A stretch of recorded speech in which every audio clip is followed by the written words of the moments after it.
എന്ത് വില കൊടുത്തു എനിക്ക് അവന്മാരെ പിടിച്ചേ പറ്റത്തുള്ളടോ. ആ SP യുടെ കഴുതേന്നുള്ള വിളി ഇനി എനിക്ക് കേൾക്കാൻ വയ്യ. കുഴപ്പമില്ല സാറേ, ഞങ്ങളൊക്കെ ഉണ്ടല്ലോ കൂടെ. അതാണല്ലോ കുഴപ്പം. നോക്ക്, ആ CI സിംഗം ശിവൻ, അയാളെ കണ്ണിപ്പെടണ്ട. നമുക്ക് വേറെ എവിടെയെങ്കിലും റൂം എടുക്കാം. നീ വണ്ടി എടുക്കും. നിക്കേട്ടാ, ഇയാളുടെ കൂടി സഹായം ഉണ്ടെങ്കിൽ നമുക്ക് അവന്മാരെ പെട്ടെന്ന് പിടിക്കാൻ പറ്റും. എങ്ങനെ? കുറച്ച് തൊട്ടെറിഞ്ഞാൽ മതി. ആഹാ, എടാ നിനക്ക് ഇടയ്ക്കൊക്കെ ബുദ്ധി വരുന്നുണ്ടല്ലേ. വാ സാർ. നമസ്കാരം സാർ. നമസ്കാരം. ഞാൻ നമ്പ്യാർ. ഞാൻ മേനോൻ. ഞാൻ നായർ. നീയോ? ഞാൻ പണിക്കുന്നു. എന്തോ ജാതി പറഞ്ഞു കളിക്കുന്നു? അല്ല സാർ, ഞങ്ങള് നമ്പ്യാരെന്ന് പറയുകയായിരുന്നു. ഞങ്ങളൊരു ഡീല് സംസാരിക്കാൻ വന്നതാ. സാറിന് ഞങ്ങൾക്ക് ഒരുപോലെ ഗുണമുള്ള കാര്യാ. എന്ന് വെച്ചാൽ വിശദമായിട്ട് പറഞ്ഞുതരാം സാർ. പറയൂ. ഞങ്ങളും ആ ബാങ്ക് കൊള്ളക്കാരുടെ പുറകില. കൊള്ളയടിച്ചവന്മാർ ഇപ്പൊ എവിടാന്നൊക്കെ ചില സൂചനകൾ ഞങ്ങൾക്ക് കിട്ടിയിട്ടുണ്ട്. പക്ഷെ അവരെ കിട്ടിക്കഴിഞ്ഞാൽ ആദ്യം ഞങ്ങൾക്ക് വിട്ടുതരണം, എന്നിട്ട് അറസ്റ്റ് ചെയ്യാവൂ. വെറുതെ വേണ്ട, സാറിന് ഇഷ്ടം പോലെ കൈക്കൂലി തരും. കൈക്കൂലിയോ? എനിക്കോ? സാറേ വന്നേ. ഞെട്ടിന് കണ്ടാ തോന്നുന്നു ഇതുവരെ കൈക്കൂലി വാങ്ങിയിട്ടില്ലെന്ന്. ആ ശ്വാസം വിട്ടേ. എന്റെ സാറേ, സാറായിട്ട് ആ കള്ളന്മാരെ പിടിക്കാൻ പറ്റത്തില്ല. പതുക്കെ പറയാം. ഇവന്മാരുമായിട്ടുള്ള ഡീല് സമ്മതിച്ചാൽ കള്ളന്മാരെയും കിട്ടും, ക്യാഷും കിട്ടും. പിന്നെ SP സാറ് സാറിനെ വിളിക്കുന്ന കഴുതെന്നുള്ള വിളിയില്ല, അതും ഉണ്ടാവില്ല. പിടിക്കാനാണോ എന്തോ? എന്താ സാർ? കൈക്കൂലി തരില്ല സാർ. അതിനല്ലടോ പിന്നെ ഡീല് സമ്മതിച്ചു. സമ്മതിച്ചു. സെൽഫി എടുക്കാം. സെൽഫിക്കായിരുന്നു.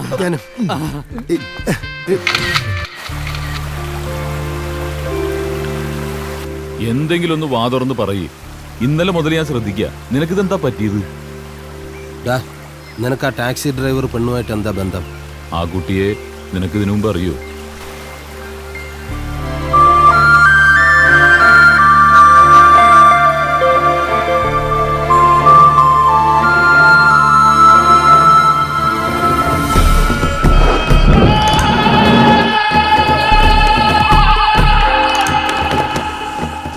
മൂന്ന് വർഷങ്ങൾക്ക് മുമ്പ് ഞാൻ ഷിംലയിൽ ട്രാവൽ ഏജൻസി നടത്തിയിരുന്ന കാലം.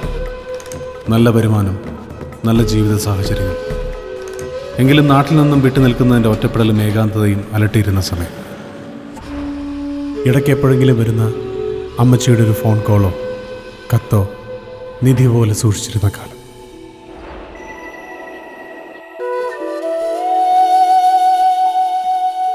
ടൂറിസം പ്രൊമോഷൻ കൗൺസിലിൻ്റെ ആർട്ട് ഫെസ്റ്റിവലിൻ്റെ ഭാഗമായി കേരളത്തിൽ നിന്ന് വന്ന കഥകളി സംഘത്തിൻ്റെ യാത്രകളുടെ ചുമതല എൻ്റെ ട്രാവൽ ഏജൻസിക്കായിരുന്നു. അവരെ സ്വീകരിക്കാൻ പോയപ്പോഴാണ് ഞാൻ ആദ്യമായി അവളെ കാണുന്നത്. വേഴാമ്പൽ മിഴികൾ തിരയുന്നുവോ, ശരറാന്തൽ ചിരികൾ ഉണരുന്നുവോ. വേഴാമ്പൽ മിഴികൾ തിരയുന്നുവോ, ശരറാന്തൽ ചിരികൾ ഉണരുന്നുവോ. അനുരാഗം മഞ്ഞായി പൊഴിയുന്നുവോ, വിണ്ണോളം നാണം അലയുന്നുവോ. വേഴാമ്പൽ വിഭിന്ന സ്വഭാവക്കാരായ സംഘത്തിലെ അംഗങ്ങളെ ഒരുമിച്ച് കൊണ്ടുപോകുന്നതിലെ അവളുടെ മിടുക്ക്. എല്ലാവരോടും ചിരിച്ചും തമാശ പറഞ്ഞും ആ ദിവസങ്ങൾ വളരെ ലൈവാക്കി നിർത്തിയ അവൾ.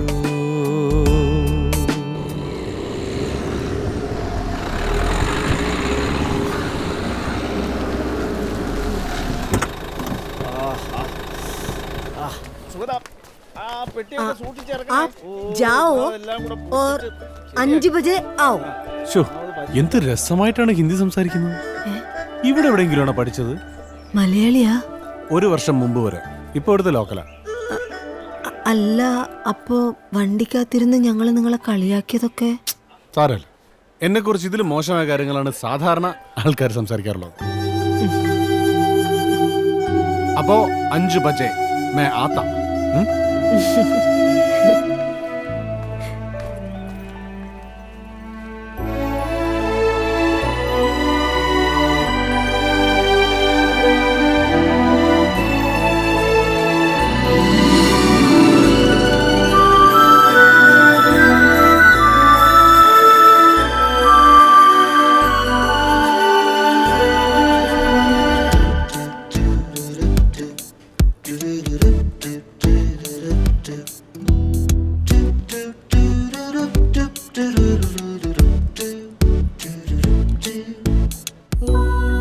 ഹിമാചൽ പ്രദേശിൽ അങ്ങോളം ഇങ്ങോളം 12ഓളം പരിപാടികൾ. 3 ആഴ്ചക്കാലം ഞാൻ ആ സംഘത്തോടൊപ്പം യാത്ര ചെയ്തു. ആദ്യ കാഴ്ചയിൽ തോന്നിയ ആകർഷണം പിന്നെ ആരാധനയും പ്രണയവുമായി മാറിയത് എപ്പോഴാണെന്നറിയില്ല. അവളും എന്നിലേക്ക് അടുത്തതായി എനിക്ക് തോന്നി.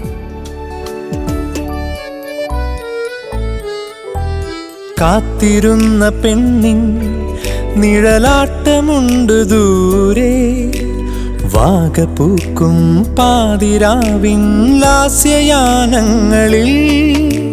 കാത്തിരുന്ന പെണ്ണിൻ നിഴലാട്ടമുണ്ട് ദൂരെ, വാഗപൂക്കും പാതിരാവിൻ ലാസ്യയാനങ്ങളിൽ.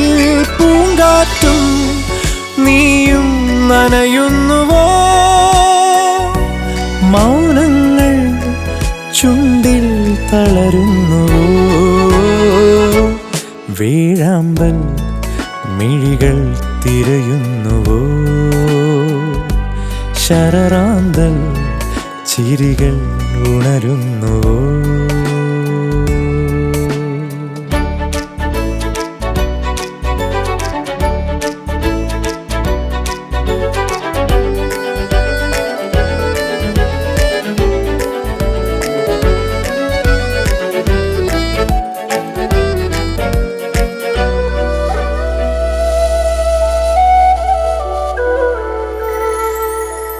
ജാലകങ്ങൾ നീളെ വനമുല്ലകൾക്കു ചാരെ, തേടി നിന്നെ നീലരാവിൻ സ്വപ്നയാമങ്ങളിൽ.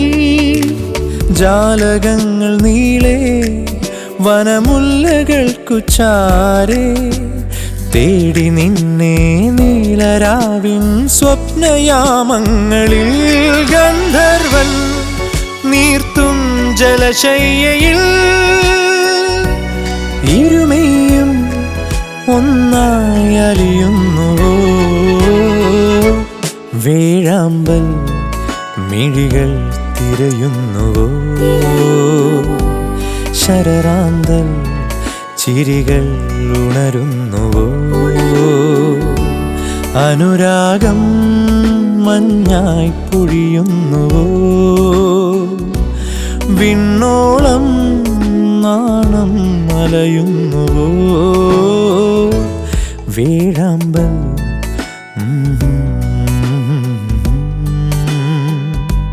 ശരറാന്തൽ.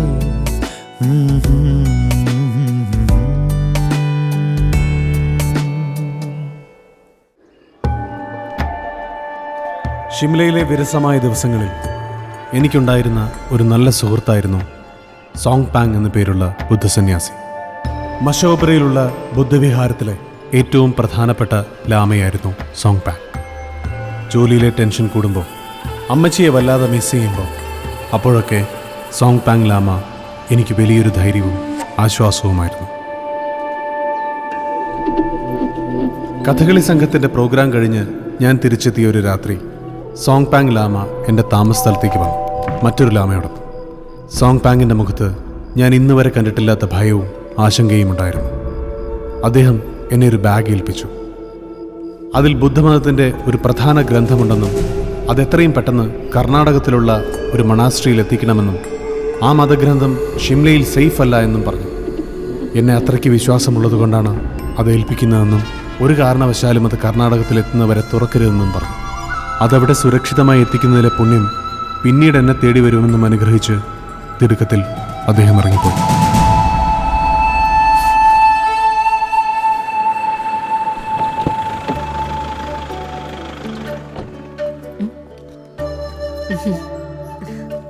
ഇന്നൊരു യാത്രയുണ്ട് കർണാടകയ്ക്ക്. നമ്മുടെ ലാമയില്ലേ, അദ്ദേഹത്തിന്റെ അത്യാവശ്യം. തന്നെ വിളിച്ച് പറഞ്ഞിട്ട് പോകാന്ന് വിചാരിച്ചാൽ കയ്യിലൊരു മൊബൈൽ പോലും ഇല്ലല്ലോ. വെല്ലച്ചിനെ വിളിച്ചാൽ പിന്നെ 100 ചോദ്യമായിരിക്കും.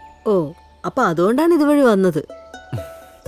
അല്ല, പോകുന്നതിന് മുന്നേ തന്നെ നേരിട്ട് കാണണമെന്ന് തോന്നി. അപ്പൊ അത് സമ്മതിച്ചു തരാൻ ഈഗോ സമ്മതിക്കുന്നില്ല. ഒരു ഈഗോ ഇല്ല തമ്പുരാട്ടെ. താൻ നാട്ടിലെ നമ്പറിങ് തന്നെ. എന്തായാലും തന്നെ ഒരു ദിവസം തെരഞ്ഞു വരേണ്ടതല്ലേ? ഉറപ്പല്ലേ? നമ്പർ 04 ഓ സോറി. ആ പറയടേ.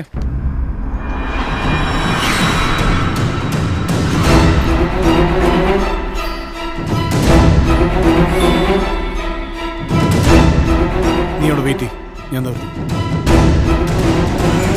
എന്തു പറ്റി ജോ? അത് ഞാൻ വന്നിട്ട് പറയാം. ദേവു, നീ ബാഗ് ഒന്ന് വെക്കോ, ഞാൻ വരുമ്പോ എടുത്തോളാം.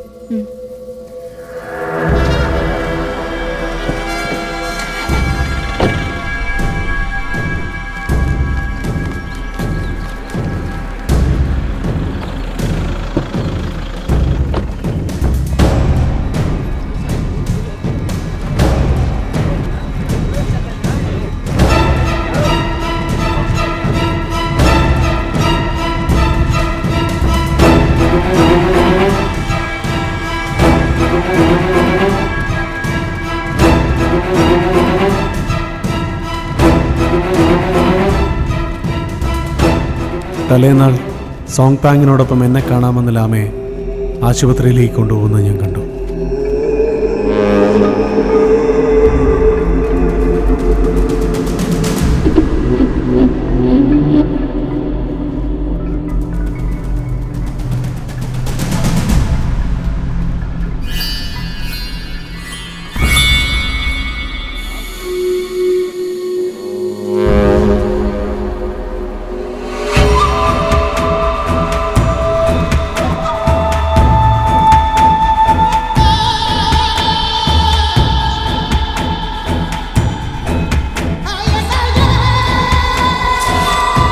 ഒരു ധ്യാനത്തിലെന്നതുപോലെ ആ മഞ്ഞിൽ സോങ് പാങ് ലാമ മരിച്ചു മരവിച്ചു കിടന്നു. ഷിംലയിൽ എനിക്കുണ്ടായിരുന്ന ഏക സുഹൃത്ത്, ആശ്വാസം, അഭയം. വിശ്വസിക്കാനായില്ല. നേരെ വിരുണ്ടപ്പോൾ സോങ് പാങ് എന്നെ ഏൽപ്പിച്ച ബാഗ് തിരികെ വാങ്ങാൻ ഞാൻ ദേവയാനിയുടെ താമസസ്ഥലത്ത് ചെന്നു.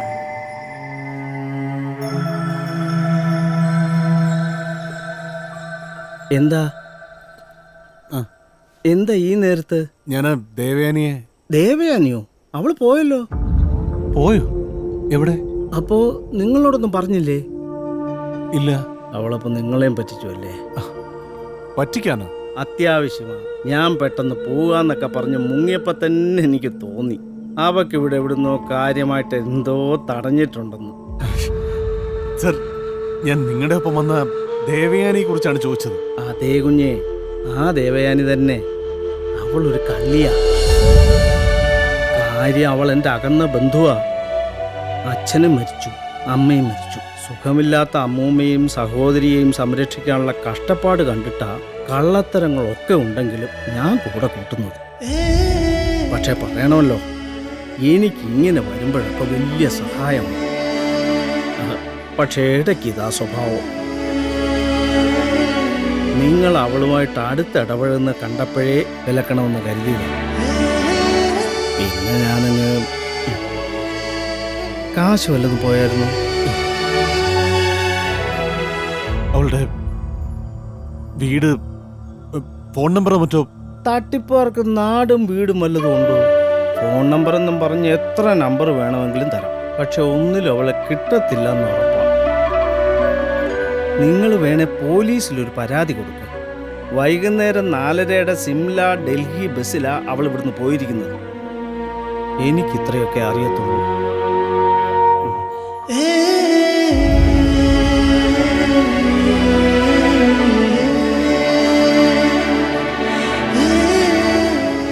അയാൾ പറഞ്ഞത് സത്യമാണെന്ന് ഞാൻ പിന്നീട് അന്വേഷിച്ചപ്പോൾ അറിഞ്ഞു.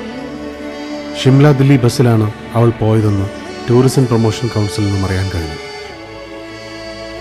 എന്നെ വിശ്വസിപ്പിച്ചേൽപ്പിച്ച ആ മതഗ്രന്ഥം നഷ്ടപ്പെട്ടതിലാണോ, ആദ്യമായി സ്നേഹിച്ച പെൺകുട്ടി ചതിച്ചതിലാണോ ഞാൻ തകർന്നു പോയത് എന്നെനിക്കറിയില്ല.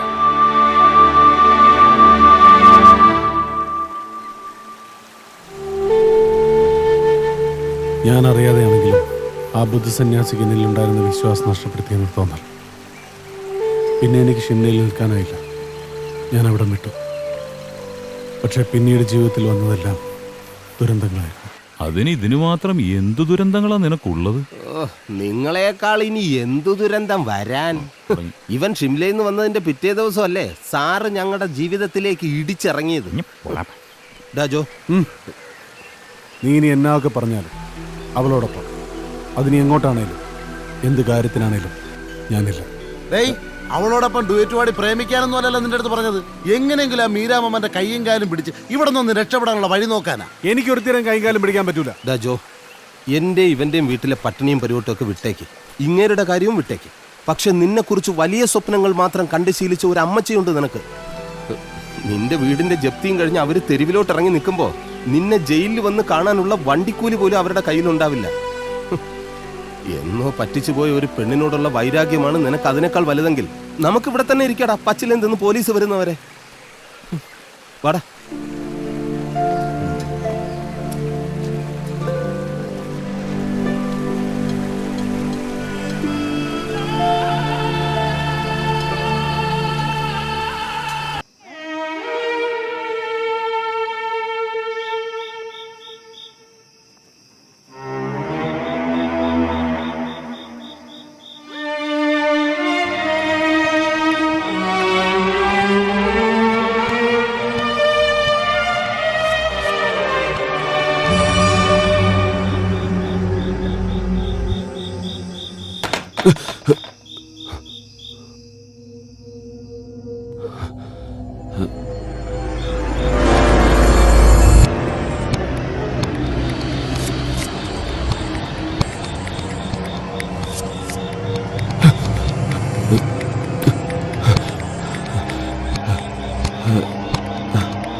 അത് പിന്നെ ഞാൻ ബെഡിൽ കിടക്കുമായിരുന്നു. അപ്പോൾ എന്നെ ഒരു ഫോളോ ചെയ്യുന്ന പോലെ ഉണ്ടായിരുന്നു.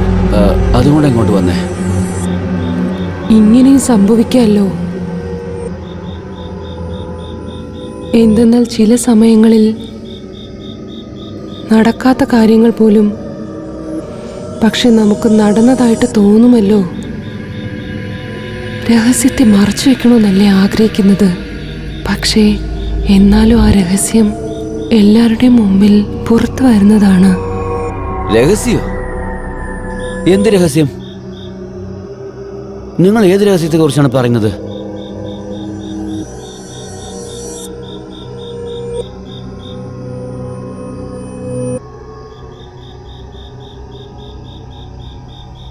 സാർ, ഇവിടെ എന്ത് ചെയ്യുവാണ് സാർ? അത് പിന്നെ ഡോക്ടറിനോട്. അതിനിവിടെ ആരും ഇല്ലല്ലോ സാർ. ശരി, വരൂ, ഞാൻ നിങ്ങളുടെ റൂമിലോട്ട് വിളിച്ചോണ്ട് പോവാം. വരൂ സാർ, ഇവിടെ പോവാം. ഉണ്ടായിരുന്നല്ലോ.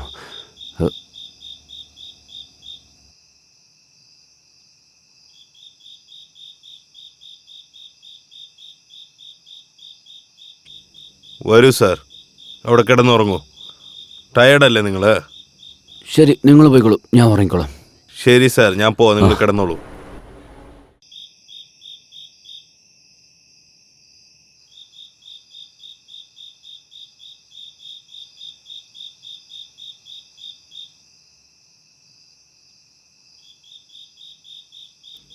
എന്തെങ്കിലും വേണമെന്ന് വെച്ചാൽ എന്നെ വിളിച്ചാൽ മതി സാർ, ഞാൻ വന്നേക്കാം. ഓക്കെ അല്ലേ sir? Good night sir. Good night.